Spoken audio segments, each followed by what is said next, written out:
Diiringi lagu daerah Dek Sangke, penampilan anggun Sri Devi DA Prabu Muli kenakan baju adat Palembang. Begini momen Sri Devi DA asal Prabu Muli tampil dalam konser menuju puncak dengan baju adat Palembang. Diketahui Sri Devi DA asal Prabu Muli berhasil melaju ke babak grand final Dangdut Akademi 5. Melihat Sri Devi DA asal Prabu Muli tampil di babak grand final ini merupakan momen yang ditunggu-tunggu para penggemarnya. Bukan hanya para penonton dan pendukung para jagoan, ternyata para finalis juga menantikan babak tersebut.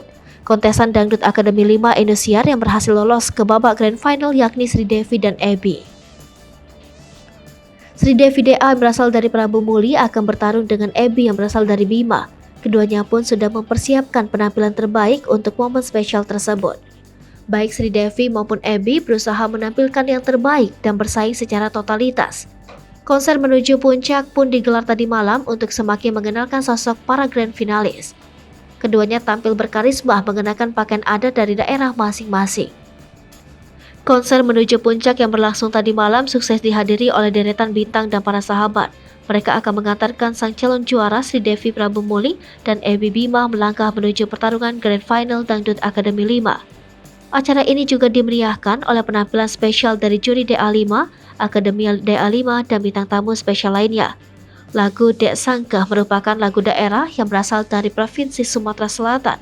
Sri Devi terlihat mengenakan pakaian adat Palembang, bernuansa merah dan kuning keemasan. Ia tampak anggun dengan tangga yang dipakai di kukunya. Acara pembukaan pun diawali dengan mengantarkan para finalis dengan sangat megah dan mewah. Terlihat Sri Devi duduk di sebuah kursi singgasana sambil menari tarian khas daerah Sumatera Selatan. Sri Devi nampak gemulai melakukan gerakan tari tanggai yang merupakan tari tradisional dari Sumatera Selatan. Dalam konser menuju puncak tersebut, kedua finalis tidak tampil menyanyi, melainkan konser tersebut bertujuan untuk mengenalkan budaya dari masing-masing daerah, terutama Sumatera Selatan dan Nusa Tenggara Barat.